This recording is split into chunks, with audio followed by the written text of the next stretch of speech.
226쪽 볼게요. 자, 이제 1번 토지 갑니다. 자, 첫째 보니까 이제 종합합산 대상 토지인데요. 그 내용은 다 볼 거 없고, 자, 밑에 박스 봅니다. 보니까 이제 과세 표준이 5천만 원 이하는 1000분의 2가 되고, 1억 이하는 1000분의 3이 되고, 1억 초과는 1000분의 5가 되고, 그래서 결국 이제 과세 표준 금액이 커지다 보니까 옆에 세율도 점점 커지고 있죠. 이런 걸 보고 뭐라 합니까? 초과 누진세율이다. 그래서 결국은 이제 종합합산 대상 토지는 뭡니까? 초과 누진세율로 되어 있다. 이렇게만 보면 되는 거지. 그 숫자를 다 외울 거 없어요. 굳이 외운다면 그냥 1000분의 2부터 1000분의 5, 즉 0.2부터 0.5%까지이다. 그만 생각하면 됩니다. 자, 두 번째 2번 가죠. 이제 별도 합산 마찬가지입니다. 얘도 과세 표준이 2억 이하는 1000분의 2, 10억 이하 1000분의 3, 10억 초과 1000분의 4 점점 커지고 있죠. 역시 뭐가 돼요? 초과 누진세율이라 합니다. 그래도 다 외울 게 아니고 그냥 1000분의 2부터 1000분의 4까지, 즉 0.2부터 0.4까지 적용한다. 고 생각하면 돼요. 자, 이제 우측 페이지 세 번째입니다. 분리과세인데요. 자, 첫째 전답과선 목장이면 아까 다 배웠죠. 1000분의 0.7, 같은 말로 0.07%예요. 두 번째, 공장용지나 기타 주택이나 산업 공급용 토지 1000분의 2입니다. 즉 0.2%죠. 세 번째, 골프장이나 고급학장 1000분의 40이에요. 4% 이렇게 각각 적용되어지는 거 뭐라 합니까? 차등 비례세율이라 한다고 했죠. 자, 두 번째 갑니다. 2번. 자, 이제 건축물 선박 항공기인데 1번. 자, 골프장이나 고급학장 역시 사치성 재산이니까 1000분의 40이에요. 두 번째 2번. 요건 체크할게요. 주택 이외의 일반 건축물, 즉 이 학원과 같은 건물, 이런 건물인데 이런 건물이 이 건물은 0.25%입니다. 그래서 보니까 1000분의 2.5, 0.25%를 쓴다. 이제 그걸 왜 체크했냐면 밑에 3번 때문에요. 봐요. 자, 똑같은 건축물인데 단 3번 특별시 광역시 시지역에서 국토의 계획 및 이용에 관한 법률과 그 밖의 관계법령에 따라서 지정된 주거지역 및 해당 지방자치단체의 조례가 정한 지역에서의 정하는 공장용 건축물은 1000분의 5의 율을 쓴다. 즉 일반 건축물의 몇 배? 2배 격이에요. 그럼 똑같은 건축물 내용은 어디 있는 건축물? 자, 시지역이에요. 자, 시지역에 있는 자 무슨 건축물? 공장 건축물. 건축물. 이게 시지역에 있는 공장 건축물은 저 0.25에 요거에 몇 배 격? 요거에 2배 격인 0.5%를 쓰게 돼요. 0.5%를 쓰게 된다는 겁니다. 자, 네 번째 선박 항공기는 볼 거 없어요. 뭐 1000분의 3도 있는데 안 봐도 되고요. 자, 이제 세 번째 주택 갑니다. 주택. 자, 주택은요. 다음과 같다. 그래서 넘겨보면 자, 1번 별장이 있고 별장 이외가 있는데 자, 주택 볼게요. 일단 주택은 어쨌든 지난번도 얘기했지만 이 건축물하고 앤드 그 부속 토지를 합쳐서 한꺼번에 과세해요. 상승주택은 토지와 건물을 합쳐서 한꺼번에 과세하게 돼요. 이때 다시 주택은 둘로 구분하죠. 이게 별장이냐? 별장은 무조건 4%예요. 4%고 별장이 아닌 일반 주택이든가 혹은 얘가 고급 주택이었다고 하면 일반이나 고급 주택이면 얘는 0.1부터 0.4%까지 초과 누진세율로 쓴다는 거죠. 자, 볼게요. 주택. 자, 맨 1번 별장이에요. 자, 토지 건물을 합쳐서요. 1000분의 40을 씁니다. 두 번째, 자, 별장 이외의 그 밖의 주택이에요. 그래서 얘는 일반적 주택도 있고 조심할 게 고급 주택도 포함이 돼요. 포함돼서 다음과 같다. 그래서 6천만 원 이하 1000분의 1을 1억 5천 이하 1000분의 1.5 그래서 점점 커지고 있죠. 뭐랍니까? 초과 누진세율을 하죠. 그래서 주택은 주의할 게 이거예요. 이 주택이 일반 주택이건 고급이건 똑같이 0.1부터 0.4%까지 쓴다는 거죠. 자, 세 번째입니다. 자, 주택을 2명 이상 공동 소유하거나 토지와 건물 소유자가 다를 경우 해당 주택에 대한 세율을 적용할 땐 해당 주택의 토지와 건물 가액을 합산 한 과세 표준 금액에 해당률을 쓴대요. 이게 뭔 얘기냐면 분명히 다시 한번 얘기해요. 주택은 어쨌든 간에 주택은 이 토지와 건물을 합쳐서 한꺼번에 세금 매기는 게 원칙이에요. 근데 만약에 집주인은 갑이고 땅주인은 을이고 이게 집주인과 땅 주인이 같지 않다 이거죠. 같지 않아도 무조건 두 개를 어떻게 합쳐요. 합친 거 곱하기 세율을 해서 이렇게 세금을 구하게 돼요. 그럼 이걸 다시, 그럼 누가 내냐? 이걸 다시 값과 우리에게 안분해서 세금을 부과해요. 어떻게 하면 되냐? 안분 방법은 건물과 토지의 요 시가 표준액, 시가 표준액의 비율로, 시가 표준액 요 비율로 안분해서 각자에게 세금을 부과하게 된다는 겁니다. 자, 네 번째 고급주택인데 주택에 대해서 이제 초과 누진세를 쓰기 때문에 별도의 고급주택은 없어요. 그래서 일반 주택과 똑같이 적용하게 되고요. 5번. 자, 다가구 주택도 있네요. 자, 다가구 주택은 한 가구가 독립하여 구분 사용할 수 있도록 구획된 모식의 전용 면적인데 그 부분을 한 구의 주택으로 보게 됩니다. 자, 또 주역이 6번인데요. 자, 여러 개의 주택을 보유했다고 할게요.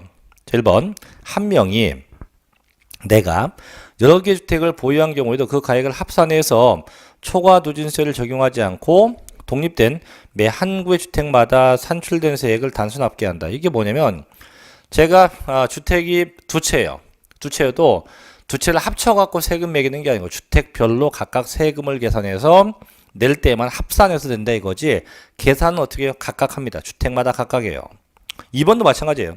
한 가구가 여러 개 주택을 보유한 경우에도 가구별로 합치지 않고 소유자 개인별로 각각이에요. 이거는 나도 집이 두 채이고 배우자도 집이 두 채, 합이 네 채예요. 네 채인 경우라도 합치는 게 아니고 어떻게 각각 주택별로 각각 세액을 산정해서 세금을 낸다 이거죠. 그래서 그럼 결국 주택은 조심하게 토지 건물만 합친다는 거지 주택이 두 채 이상 있다고 합치는 건 절대 아니에요. 자, 이제 우측에 큰 4번 갑니다. 중과수율이 있네요. 자, 뭡니까? 과미덕지역 권역의 공장인데 그럼 볼게요. 이번에 또 건축물인데 요번에 어디 있는 공장이에요? 과미덕지역 권역이에요. 과미덕지역 권역에는 공장 건축물입니다. 공장 건축물 어디 있어요? 과미덕지역 권역에는 공장 건축물인데 아까 일반 건축물은 0.25%였고요. 시지역에 있는 공장은 2배였는데 얘는 똑같은 건물이니까 0.25입니다. 요거에 얘는 5배예요. 5배. 5배인 1.25%가 돼요. 하지만 얘는 조건이 있어요. 5배가 영원히 얘는 2배가 영원히 2배인데 얘는 기간 제한이 있어요. 5년 동안. 그래서 언제부터냐? 최초에 과세 기준 1부터 과세 기준 1로부터 5년간이요. 5년간. 그래서 최초에 과세 기준 1부터 5년 동안만 5배를 중과한대요. 자, 볼게요. 자, 수도권 정비계획부지 육지도는 과미덕지역 권역입니다. 단 산업집적 활성화입니다. 공장 설립에 관한 법률을 적용받는 산업단지나 유치지역이나 또 공업지역은 제외예요. 그래서 행정자치부령이 정하는 공장의 신설과 증설에 대해선 그 최초의 과세기준 1로부터 언제 5년 동안 1000분의 12.5로 중과합니다. 그래서 얘는 5년 동안이지 넘어가면 중과는 하지 않게 돼요. 자, 이제 큰 5번 갑니다. 자, 지방자치단체장은요, 특별한 재정수이나 재해 등의 발생으로 인해서 재산세의 세율 조정이 불가피하다 운영되면 가감할 수 있대요. 어느 정도 100분의 50 범위 내에서. 하지만 이 가감도 계속이 아니고 그해 연도마다 해서 필요할 때마다 그해 연도마다 가감대에서 해당 연도만 조정할 수 있다라고 합니다. 그래서 이게 끝이에요. 그래서 굳이 본다면 이제 그 229쪽에 밑에 보면 이제 압축되어 있는 표가 있는데 보고 싶으면 그거 한번 보고 안 보고 싶으면 마세요. 굳이 볼 거 없어요. 왜냐면 이제 저 넘겨보면 예제 볼게요. 그 어디는 됐고 자, 어딜 가냐면 자, 교재 232쪽 가봐요. 232쪽 가면 자, 2번에 자, 작년에 나왔었던 문제인데 보죠. 지방세법상 재산세 과세 표준에 적용되는 세율 중 가장 낮은 거 찾는 거예요. 낮은 것. 여기서 문제에 함정이 있어요. 세액이 낮은 게 아니에요. 세율이 낮은 거예요. 그럼 앞에 있는 과세 표준 5,002억 이건 다 필요 없어요. 옆에 있는 첫째 종합합산 대상 토지 1번 0.2부터 0.5 2번 별도합산 토지 0.2부터 0.4 3번 분리과세 목장용지 0.07 4번 주택은 0.1부터 0.4 5번 분리과세 공장 0.2죠. 그럼 이거 몰라도 돼요. 제일 낮은 건 쟤는 목장 농지에 목장 농지에. 그러면 여기 안 나왔지만 그럼 제일 높은 건 뭘까요? 별장이나 또 골프장, 고급 오락장. 이건 얼마? 4%. 그래서 남은 무조건 제일 낮은 건 제일 높은 겁니다. 그래서 그런 문제가 거의 언급되니까 크게 숫자는 그렇게 관여할 필요성은 없다는 거죠. 그래서 여기까지 세율까지 정리해 봤고요. 자, 이제 또 넘어갑시다. 234쪽에 이제 5절 갑니다. 납세 의무자인데 요건 잘 봐야 돼요. 보니까 22, 24, 25, 26 거의 뭐 매년 나는 형태인데 이 납세 의무자도 상당히 중요합니다. 그래서 정확하게 얘도 내용을 좀 숙지를 해서 알고 계시는 게 좋아요.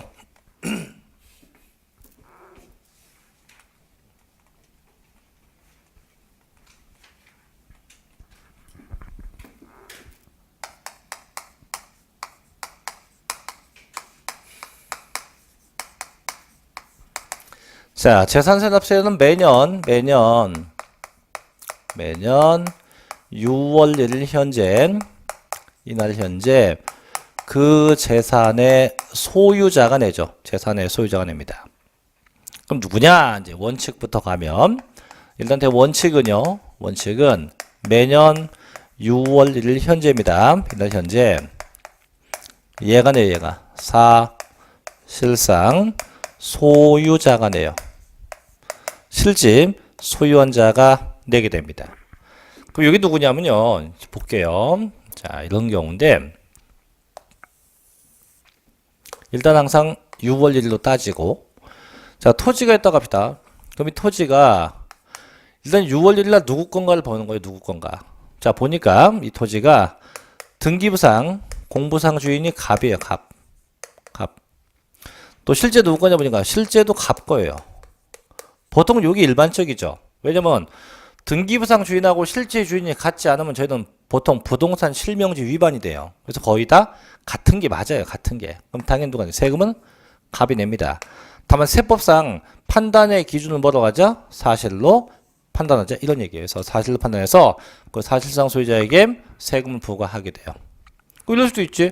그럼 이 토지가 이럴 수 봐요. 이 토지가 가령 5월 31일 날 자, 갑이 A에게 매매했다고 할게요. 매매했다. 매매했으면 소유권이 변동이 생겼죠. 매매하자마자 A는 등기까지 했대요. 등기까지 해대요.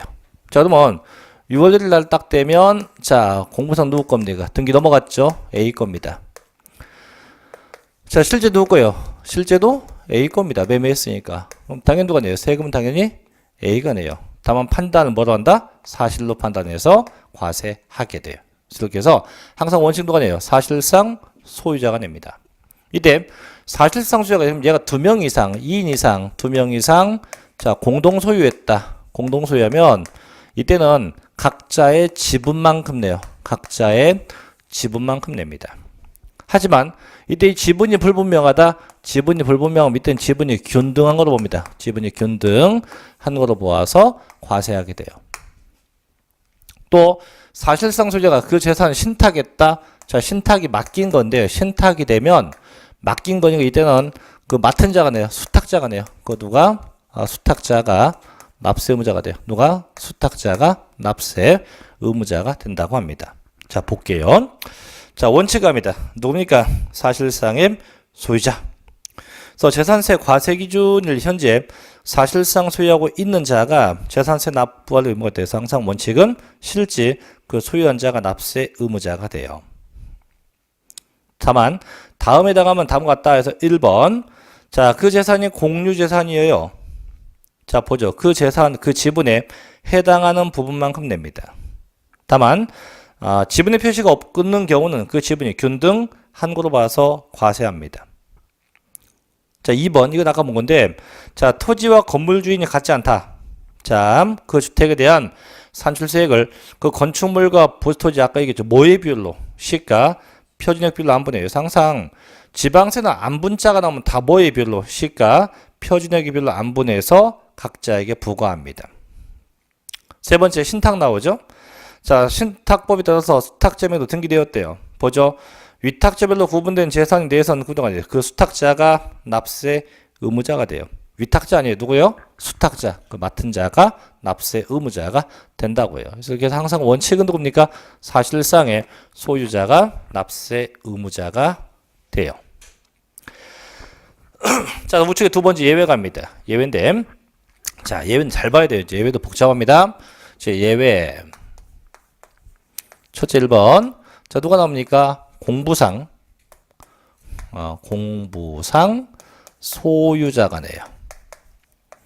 누가 내요? 공부상 소유자. 언제냐? 이런 경우에요. 자, 소유권의 변동이 생깁니다. 즉 소유권의 변동이 있다는 얘기는 매매 같은 게 된 거예요. 되는데 되고 나서 자, 신고도 안 하고요. 등기도 안 한 겁니다. 신고와 등기가 다 없어요. 그럼 이젠 저 공부상 소유자가 된다고 해요. 하지만 신고가 됐건 등기가 됐건 둘 중에 하나가 돼 있다. 둘 중에 하나라도 되어 있으면 이때는 저 사실상의 소유자가 된대요. 그럼 무슨 얘기냐? 아까 요거죠. 자, 매매가 됐는데 지금 예를만 보면 지금 신고 얘기는 없지만 지금 뭐가 돼 있어요? 등기돼 있죠, 그죠? 누가 냅니까? 사실상 소유자 A가 내게 돼요. 자, 또 이번에는 자, 똑같은 건데 이제 갑이 자, A에게 매매했어요. 매매했는데 이번에는 얘가 등기를 안 했어요. 안 하게 되면 어떤 일이 발생합니까? 자, 공부상 누구 등기부는 안 넘어가요, 그죠? 갚게 돼요, 갚고. 자, 실제 누구예요? 사실상은 A게 돼요. 그러면 분명 원칙만 놓고 따지면 사실상 소유자가 되는 게 원칙인데 문제는요. 이 A가 등기를 안 했기 때문에 그 누구도 소유권 변동 사실을 알 수 있는 방법이 없어요. 그죠? 왜? 얘가 입을 딱 다물고 있으니까. 그럼 국가는 소유권이 변동이 없는 것도 알고 그냥 갑에게 그냥 세금을 그냥 부과해 버려요. 갑에게. 근데 갑자기 할 얘기 많죠. 왜? 아니, 내가 왜 이걸 5월 30일 날 왜 팔았는데 6월 1일 날 되면 내 거 되니까 재산세 또 낼 것 같아서 꾸역꾸역 팔았는데 이 자식이 신고 등기 안 했다고 나한테 세금을 부과하면 나는 그럼 뭐냐? 이 법이 이런 법이 다 있냐? 그래서 만든 제도가 신고제도예요. 왜? 공평해야 되니까. 그럼 신고는 누가 해? 신고는 얘가. 매도자가 얘가 신고해요.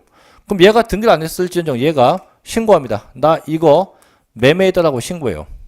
어디다 신고하냐? 해당 시청구청 가서 신고하면 돼요. 뭐 가지고? 계약서 4번만 가져가면 돼요. 그럼 신고를 했어요. 신고하면 얘는 등기를 안 했지만은 신고가 되면 국가는 소유권 변동 사실을 안다면 알겠죠, 그죠? 알면 누구한테 보고요? 얘한테요. 하지만 다시 그럼 신고도 없었고 등기도 없었다. 그럼 누구한테 보고요? 공부상 소유자. 둘 중에 하나가 되면 누구한테 보고한다? 사실상 소유자에게 부과합니다. 자, 봐요. 1번. 자, 공부상 소유자 땡땡. 공부상 소유자가 매매 등 사유로 인해서 소유권의 변동이 있었음에도 이를 신고하지 아니하여 사실상의 소유자 알 수 없다. 자, 두 번에요. 공부상 소유자가 네요. 거기서 신고 안 됐다는 얘기는 결국 뭐도 등기도 안 돼 있다는 걸 거기 암시합니다. 등기도 안 돼 있는 걸 암시해요. 자, 두 번째 가죠. 이제 주된 상속자입니다. 2번 주된 상속자.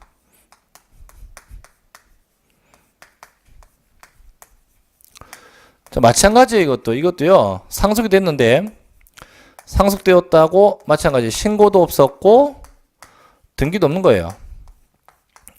자, 그럼 주된 상속자가 네요. 다만 똑같아요. 신고가 됐건 등기가 됐건 둘 중 하나가 돼 있다. 둘 중 하나가 되면 이때는 상속인 각자가 내요. 각자가 내고 각자가 내면요. 이때는 연대 납세 의무가 있어요. 연대 납세 의무가 존재합니다. 자, 보점. 상속이 개시된 재산으로서 상속 등기가 이행되지 아니하고 사실상 소유에 신고했다. 자, 누가 냅니까? 주된 상속자가 낸다라고 되어 있고요. 밑에 보니까 자, 주된 상속자 기준 되어 있죠. 자, 민법상 일단 상속 지분이 큰 자가 돼요. 큰 자가 됩니다. 이때 큰 자가 2명 이상이다. 그럼 누구요? 최고 연장자 나이 많으신 분이 주된 상속자가 된다고 합니다. 자, 세 번째 갑니다. 이제 종중재산의 공부상 소유자가 나오죠. 보죠. 종중재산의 공부상 소유자. 결론부터 얘기하면 이거예요. 종중거라고 종중거심을 신고하지 않으면 이 공부상수유가 된대요. 어떤 경우냐면 이런 경우죠. 어떤 임야가 있는데 임야가 실제는 사실상은 종중토지, 이미 소유예요. 근데 이게 공부상은 누구냐? 종중의 대표는 갑 앞으로 등기가 되어 있는 거, 갑 앞으로. 그럼 국가가 확인할 수 있는 건 등기부밖에 없죠. 그럼 등기부니까 갑이네. 그럼 갑건 줄 알고 갑에게 부과합니다. 근데 갑이 군청에 가서 이 땅은 내 땅 아니에요. 누구 거? 종중 겁니다. 라고 신고하면 종중한테 부과해요. 하지만 신고도 안 하면 국가는 누구 건 줄 알고 얘 건 줄 알고 얘게 곧바로 부과하게 됩니다. 자, 보전. 자, 공보상의 개인 등기 명의로 등재되어 있는 사실상 종중재산으로서 종중 것임을 신고하지 않았답니다. 자, 누가네요? 공부상 소유자. 자, 신고되면 누가 냅니까? 그 종중이 내게 된다는 거죠. 자, 네 번째 갑니다. 매수계약자가 나오네요. 매수계약자인데 조심하세요. 매수자 아니에요. 매수계약자입니다. 매수계약자. 이때 이건 국가 등과 이거는 국가 등과 연부 매매 계약을 맺어요. 연부 매매 계약을 맺고 자, 무상 사용한다 이거예요. 이게 다 붙어야 돼요. 그래서 국가자가 붙고 연부자가 붙고 무상자 붙으면 다 들어가네요. 이때 매수계약자입니다. 이런 경우예요. 뭐냐면 저희가 취득세에서 연부 취득을 배웠는데 이렇게 보죠. 이게 땅이 국유지, 국가 땅이 국유지. 그럼 국유지는 원래 재산세를 안 내요. 국가 거니까. 근데 이 땅을 요번에 갑이 취득해요. 갑이. 어떻게? 3년간 연부 조건 하에서요. 그럼 금년도 2017년도에 자, 계약했어요. 얼마짜리 땅인데 30억짜리 땅인데 계약을 했어요. 앞으로 향후 3년 동안 나누어서 준대요. 그래서 2018년도, 2019년도, 2020년도입니다. 매년 얼마씩? 매년 10억씩 주는 조건이죠. 그죠? 그럼 갑 입장에서 볼 땐 이 땅이 완벽하게 갑의 땅이 되고자 하면 언제? 3년이 다 돼서 연부금을 다 내야 이 땅이 그때 갑의 땅이 돼요. 근데 이 갑이 어떻게 연부금을 주기 전에 국가로부터 야 써도 좋대요. 사용하래요. 돈 내고 되지 말고 돈 내지 말고. 그럼 국가가 볼 때는 일단 누가 써요? 갑이 쓰는 거지, 그죠? 돈 내고 써요, 안 내고 써요? 안 내고 써요. 안 내고 쓰는 대신 그럼 대신 뭐하다? 너 재산세는 내고 써라 이거예요. 그래서 실제는 아직 국가 소유지만은 사용권이 넘어갔기 때문에 일단 누구한테 그 매수 계약자에게 세금을 먼저 과세한다는 겁니다. 자, 넘겨볼게요. 다섯 번째 갑니다. 자, 누가 나옵니까? 사업시행자 나오죠? 자, 사업시행자인데 5번. 이 사업시행자는 딱 두 가지만 생각하면 돼요. 채비지하고 보류지 두 땅. 이 두 땅에 대해서는 그 사업시행자에게 부과해요. 절대 여기에 환지가 포함되지 않습니다. 그래서 채비지와 보류지만 그 사업시행자에게 부과하게 돼요. 자, 6번도 뭐 가죠? 6번 누가 냅니까? 사용자가 낸다고 되어 있네요. 자, 언제가 사용자냐? 요건 또 이거요. 이건 소유권의 귀속. 소유권의 귀속이 불분명해요. 즉 주인이 죽었는지 살았는지 알 수 없대요. 두 가지인데 첫째, 소유자가 행방불명돼요. 소유자가 행방불명. 소유자가 어디 갔는지 알 수 없대요. 두 번째는 현재 소송 중일 때. 이런 경우는 그 사용자에게 부과합니다. 사용자에게. 자, 볼게요. 재산세 과세 기준 현재 소유권의 귀속이 분명하지 않대요. 즉 주인이 온대가 넘는 거죠. 그래서 없어서 사실상 수지할 수 없다. 그럼 누가네요? 그 사용자가 납세 의무자가 되고요. 다만 이 경우 사용자에게 부과할 때는 사전 통지합니다. 반드시 사전에 통지해야 합니다. 일곱 번째가 뭐죠? 자, 납세 관련 지정신고인데요. 이거는 제가 한국에 재산이 있는 상태에서 장기간 잠깐 외국에 나간 이런 경우예요. 그래서 보면 재산세 납세 의무자가 직접 사용 수익하지 아니하는 재산에 대해서는 그 재산의 사용 수익자를 납세 관리인으로 지정할 수 있어요. 그냥 있어요. 그냥 있다라고 보시면 되고, 그래서 저는 6번 정도까지만 기억하면 됩니다. 그래서 각각의 형태별로 누가 납세 의무자인지 꼭 한번 다시 한번 정리하셔야 돼요. 자, 예제 볼게요. 밑에 예제 보면 1번 갑니다. 지방세법상 2017년도 재산세 의 납세 의무자가 아닌 것을 모두 골라봐라. 아닌 거 골라보라. 아닌 거. 기억번 5월 30일 내 재산세 과세 대상 재산의 매매 잔금을 수령하고 소유권 이전 등기를 한 매도인은 안 내죠. 그죠? 왜? 5월 30일 다 팔았잖아요. 그죠? 그럼 팔았으면 6월 1일 내 거 아니에요. 그럼 세금 낼 일이 있다 없다? 없다.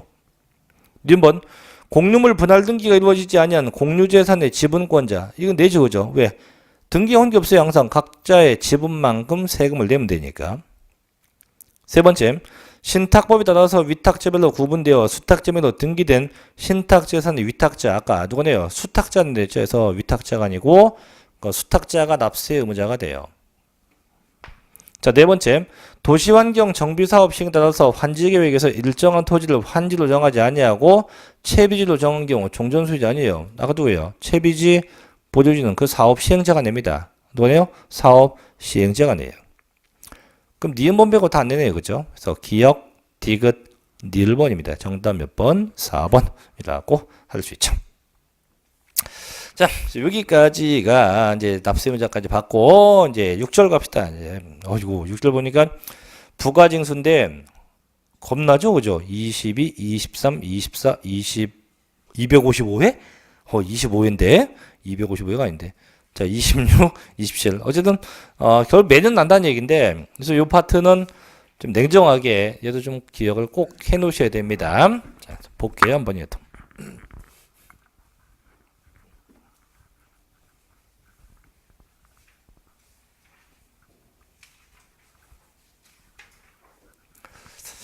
요즘에 낮과 밤이 바뀌어갖고 죽겠어요, 아주. 이 낮밤 바뀐 거는 옛날에 애기 키울 때인데, 이놈의 새끼가 낮에는 퍼즐로 차고 밤에는 무슨 말똥말똥 해갖고, 참 아주 환장합니다. 그래서 이걸 어떻게 하면 이놈을 낮에 놀게 하고 밤에 재울까? 고민하다가, 낮에 한번 안 잔다는 애를 갖다가 계속해서 잔다는 애를 계속 못 자게 막 했죠. 했더니 밤 되니까 픽 자대요. 그때부터 낮밤이 바뀌어갖고 이제 다시 이제 원상태로 왔는데 요즘에는 낮과 밤이 너무 막 바빠요. 바쁘다기보다는 시간이 그 하루 뭐 누구는 24시간이 참 길다 하는데 요즘에 아주 24시간이 너무 짧아요. 너무. 하루에 한 36시간 정도 있으면 좋겠어. 36시간 정도. 이게 요즘에 그나마 오늘 수업이야 뭐 이제 제가 오전만 하니까 좀 낫죠. 근데 딴 날은 월화수목금토까지 그냥 이수를 빼고 계속 아침 저녁이에요. 근데 문제 아침 저녁을 하는 게 문제가 아니고 이제 지금부터 바빠요. 이제 4월부터는 되게 바빠요. 이제 문제집 써야 돼요. 문제집. 이것만 했나? 문제랑 엄청나게 쏟아져 만들어내야 됩니다. 옛날 같으면 이제 슬쩍 남의 거 뺏기는데 이제 뺏길 문제도 없어요. 이제 차도 뺏겨갖고 남들이 그냥 제가 맞는 것도 남들이 뺏겨갖고 이제 더 이상 뺏길 것도 없어요. 이제 문제가 다 고만고만해요. 그럼 어떻게 새로운 걸 또 창조해야죠, 그죠? 창조하려면 밤새도록 이제 책 펴놓고 이제 이걸 또 연구예요, 연구. 근데 지금 연구해야 돼요. 더 이상 어떻게 종전에 있는 기존의 문제집을 이제 문제집에 문제 있을 거 아니에요. 문장을 바꾸잖아요. 바꿔 딴 책 보면 어딘가 이게 있어요. 남들도 똑같은 마음인데 그래서 안 되겠다. 이제 바꿔보자. 바꿔보려고 이제 바꾸고 있는데 또 학원에 그러대요. 요약집 나와야 되는데요. 한참 문제집 쓰고 있는데 요약집 얘기를 하니까 또 요약집 찍어야 돼요. 참 찍는 거에 뭐 회사가 찍겠지만 만드는 거는 쉽지 않아요. 녹록치가 않습니다. 참 그래서 하다 보면 이제 맨날 새벽 2, 3시가 되고 하다 보면 새벽 2, 3시가 되고. 자, 조만간 아마 요약집도 나올 겁니다, 이제. 자, 보죠. 부가징수인데. 자, 부가징수는 이제, 일단 고지서유에서 부과해요. 정부가 고지서유에서 부과합니다. 취득세 같은 건 이제 원칙이 신고 납부인데, 이건 무조건 고지서유에서 세금을 내요. 그럼 어떻게 되냐. 일단은 매년, 자, 6월 1일에 납세 의무는 성립이 돼요. 이때, 납세 의무가 성립이 돼요. 되고, 자, 세금 내는 기간 연간 2번이에요, 2번. 한 번은, 7월 16일부터 31일까지 내고요. 또 한 번은 9월 16일부터 9월 30일까지 이렇게 두 번에 걸쳐서 요때 한 번 내고 요때 한 번에 이렇게 두 번에 걸쳐서 세금을 냅니다. 그럼 이때는 이 기간은 그럼 어떤 걸 내냐? 이 기간에는 건물분, 건물분 재산세. 그 다음에 두 번째는 주택분인데 조심하세요. 반만 내요. 2분의 1만 냅니다. 왜냐면 주택은 아까도 얘기했지만 토지 건물을 합쳐서 세금 매기니까 세금이 꽤 커요. 커서 이건 한 번에 안 매기 반만 매겨요. 그 다음에 선박분, 그 다음에 항공기분. 이렇게 해서 요때 내게 되고 뭐. 그럼 이때는 뭘 내냐? 이때는 토지분. 그 다음에 나머지 주택분 반. 이렇게 해서 그럼 결국 주택은 반씩 내게 해요. 반씩. 다만 조심할 게 있어요. 주택에 대한 이 금액이 주택이에요. 그 세금이 10만 원까지입니다. 이하. 자, 저희가 보통 10만 원이면 꽤 큰 돈인데 국가는 저 금액을 그다지 크게 안 봐요. 그래서 10만 원까지는 금액이 작기 때문에 요거는 7월 16일부터 31일까지 일시에 부과할 수 있어요. 그럼 얘를 바꿔 얘기하면 어떻게? 10만 원이 넘어가면 어떻게 내고? 무조건 반씩 내게 하고 10만 원까지는 금액이 안 크니까 어떻게 한꺼번에 부과할 수 있다는 겁니다. 그럼 어떻게 부과해요? 얘가 됐건 항상 뭘 통해서? 고지서를 통해서 세금을 걷어요. 이거 뭐라 합니까? 보통징수에서 항상 고지서를 통해서 정부가 세금을 걷어가게 돼요. 자, 볼게요. 자, 238쪽 1번. 과세 기준일, 자, 첫째, 언제? 매년 6월 1일로 합니다. 둘째, 납부 기간인데, 첫째, 토지는 언제부터 언제? 9월 16일부터 9월 30일까지고요. 둘째, 건축물, 7월 16일부터 30일까지입니다. 셋째, 주택인데, 봐요. 주택은 해당 연도에 부가징수할 세액의 반, 2분의 1은요, 7월 16일부터 31일까지 내게 하고, 나머지 반은요, 9월 16일부터 9월 30일까지로 한다.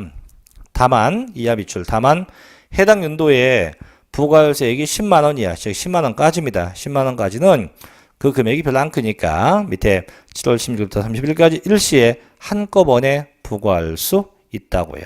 그래서 원칙은 주택은 반씩 내는 게 원칙인데, 한꺼번에 부과할 수도 있어요. 자, 네 번째, 다섯 번째, 선박 항공기 똑같죠. 매년 7월 16일부터 30일까지 냅니다. 그 다음, 거기다 밑에 네모 보니까, 자, 지방자치단체의 장은요, 과세 대상 누락, 위법, 착오 등으로 인해서 이미 부과한 세액을 변경하거나 수시 부과 사유가 발생하면 수시로 부과 징수할 수 있다. 이게 뭐냐면 정부가 세금을 잘못 부과한 거예요. 잘못 부과하면 정해진 기간 다 무시하고 아무 때나 수시로 뭐한다? 부과할 수 있다 이거죠. 수시 부과 가능합니다. 자, 두 번째가 납세지 갑니다. 그럼 대체 어디가 세금 내냐? 밑에 재산세 납세지 어디에요? 과세 대상 물건 소재지 관할 어디? 시군구입니다. 그래서 물건지 관할 그 시군구가 납세지가 돼요. 그래서 1번 토지 어디? 토지 소재지. 2번 건축물 어디? 건축물 소재지. 3번 주택 어디에? 주택 소재지. 다 이렇게 어디 소재지예요. 선박 항공기는 별거 없습니다. 항상 부동산만 생각하면 돼요. 어디? 부동산 소재지가 됩니다. 자, 우측 세 번째가요. 징수 방법 갑니다. 1번 보통 징수인데 재산세는 관할 지방자치단체의 장이 세액 산정에서 어떻게 보통 징수 방법으로 부과해요. 즉 고지서에 의해서 부과하는 게 원칙입니다. 두 번째, 그럼 언제까지 보내냐? 끝에 있죠. 2번. 5일 전까지 발급해요. 근데 2번은 솔직히 볼 거 없어요. 왜냐면 고지서 보내는 건 내가 아니고 정부가 하는 거니까 뭐 그때까지 보낸대요. 자, 3번 체크합니다. 재산세 고지서에 병기, 이 병기가 이제 함께 기입한다, 같이 기입한다 뜻인데 되는 세금인데, 자, 특정 부동산에 대한 지역자원시설세입니다. 일단 요 세금 지방세입니다. 요거 지역자원시설세 지방세고 얘도 보통징수하는 세금이에요. 근데 더 웃긴 건 세금 내는 기간이 재산세하고 똑같아요. 그럼 결론만 얘기하면 그럼 재산세 내는 기간에 고지서가 2장 나온다는 얘기예요. 원래 원칙만 놓고 따지면. 그죠? 재산세과 한 장, 지역자원 시설세과 한 장 2장 나와요.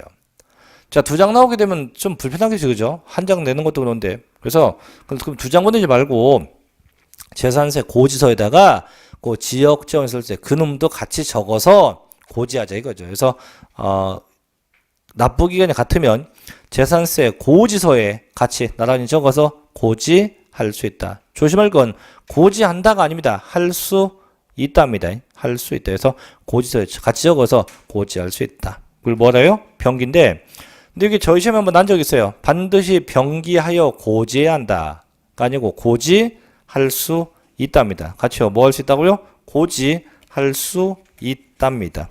반드시 해야 한다가 아니에요. 할 수 있다. 자, 이제 큰 4번 소액징수 면제와 신탁재산 등기 1번 소액징수 면제 있죠. 이거 뭐냐? 소액은 징수하지 않겠다는 얘기예요. 분명히 재산세는 보통징수입니다. 정부가 고지서를 찍어서 보내는 거죠. 근데 이 고지서를 찍는 비용이 약 1,900원 정도 든대요. 그럼 국가가 저한테 걷어가야 할 재산세가 이번에 1,500원이에요. 1,500원. 그럼 1,500원 걷으려면 약간 1,900원짜리 고지서 찍어야 돼요. 찍어서 1,500원 걷어갑니다. 걷어가면 국가가 남아요, 안 남아요? 안 남죠, 그죠? 안 남으니까 여기 받으나 마나네. 그럴 바에는 보내지 말자 이거죠. 안 보내고 안 받으면 적어도 손해보는 건 없다 이거죠. 그래서 주의할 게 그 세액이 2,000원 미만이에요. 이하가 아니에요. 얘도 시험 났었어요. 2,000원 이하라고? 아니에요. 2,000원 미만입니다. 미만이고 또 얘는 분명히 재산세만 갖고 따진 겁니다. 재산세 고지서 합계가 아니에요. 재산세만 놓고 따져서 그 금액이 2,000원 미만이에요. 재산세만 놓고 따져서 2,000원 미만이에요. 밑에 써 있잖아요. 고지서 한 매당 2,000원 미만이라면 재산세 고지서에 방금 봤던 건 병기 고지된 세액을 제외한 뭐만 놓고 따져서 재산세만 놓고 따진 겁니다. 뭐만요? 재산세만 놓고 따진 겁니다. 두 번째, 자 이번에 이제 신탁재산 특례가 있죠. 보죠. 자, 신탁법에 따라서 수탁제명으로 등기된 신탁재산에 대해서는 그 재산세가 체납된 경우는 재산세가 체납된 해당 재산에 대해서 압류할 수 있다. 아까요. 신탁이 되면 누가 세금 낸다 했어요? 수탁자가 냅니다. 근데 수탁자가 안 내면 내가 그 신탁한 부동산을 정부는 압류할 수 있다는 얘기예요. 그래서 그 신탁한 부동산 압류할 수 있다. 다만 재산세가 체납된 해당 재산에 속하는 신탁에 다른 재산이 또 있대요. 얘가 신탁한 거 말고 또 신탁한 게 또 있나 봐요. 그럼 그것도 뭐 할 수 있다? 압류할 수 있다. 그럼 결국은요. 신탁된 부동산은 뭐 할 수 있다? 압류할 수 있다. 그럼 수탁자가 안 내면 다 압류당하는 거예요. 전부 다 압류당할 수 있다는 얘기예요. 그래서 그런 내용인데 자 그럼 넘겨서 한번 예제 한번 봅시다. 자 예제 1번 그 뒷페이지에서 240페이지 자 다음 중 재산세 과세기준일과 납부기간에 대한 설명이다. 틀린 걸 1번 재산세 과세기준일은 모두 다 매년 6월 1일로 한다. 그렇죠. 둘째, 모든 토지입니다에 대한 납부기간은 9월 16일부터 9월 30일까지다. 그렇네요. 셋째, 선박이나 항공기 납부기간은 7월 16일부터 30일까지입니다. 맞네요. 네 번째, 일반 건축물의 납부기간은 건축물은 7월 16일부터 30일까지고요. 토지부는 9월 16일부터 9월 30일까지예요. 5번 주택에 대한 재산세입니다. 다만 그 세액이 100만 원이라고 가정하제의 경우 납부기간은 7월 16일부터 30일까지. 이건 아니죠. 왜? 아까 주택은 반반. 얼마가 되면 10만 원 이하가 돼야만 일시 내지 지금 100만 원이라고 가정하면 어떻게 반반 내야 돼. 반반. 금액이 크기 때문에. 그래서 5번이 정답이 되겠죠. 자, 이제 밑에 큰 5번까지 하고 쉬었다 할게요. 납세의무자의 신고인데 아까 저희가 소유권의 변동이 생기면 뭐 신고를 한다, 뭐 안 한다, 등기했다, 했다 이런 얘기 있는데 그럼 신고하면 언제까지 하냐? 다음 중 어느 하나에 해당되면요. 자, 언제부터? 과세기준 1부터. 즉 매년 6월 1일부터 6월 10일 사이에 신고를 합니다. 근데 신고할 때 아까 뭐만 갖고 가면 된다 했어요? 계약서 4번만 가져가면 돼요. 물론 신고 안 해도 돼요, 이거. 대신 안 하면 그 세금이 나타날라 봐요. 내가 신고해야 될 자라면 신고하면 그 세금은 타인한테 가지만 안 하면 누가 내? 다 내가 냅니다. 자, 1번 봐요. 재산 소유권의 변동이나 과세 대상 재산의 변동세가 발생했어요. 자, 근데 그때까지 등기도 안 됐다. 근데 신고도 안 됐다. 그럼 누가 내요? 공부상수자죠. 다만 신고가 됐건 등기가 됐건 둘 중에 하나가 되면 누가 내요? 사실상 소유자가 내겠죠. 두 번째 마찬가지 상속이 됐는데요. 상속 등기가 안 돼 있대요. 신고도 안 돼 있대요. 그럼 누가 내요? 주된 상속자가. 다음에 신고가 됐건 등기가 됐건 둘 중에 하나가 되면 누가 내요? 상속인 각자가 내잖아요. 그런 겁니다. 다음 3번도 마찬가지. 사실상 종중재산으로서 공부상에는 개인명의로 등재되어 있다. 얘가 신고 안 하면 얘가 내죠. 신고하면 누가 내요? 종중이 냅니다. 그래서 신고는 언제까지 한다? 매년 6월 1일부터 6월 10일 사이에 한다. 그만 생각하시면 됩니다. 자, 여기까지 하시고 좀 쉬었다가 이제 우측이 6번 재산세 세부 다음에 상한선부터 이어서 계속 할게요. 좀 쉬었다 하겠습니다.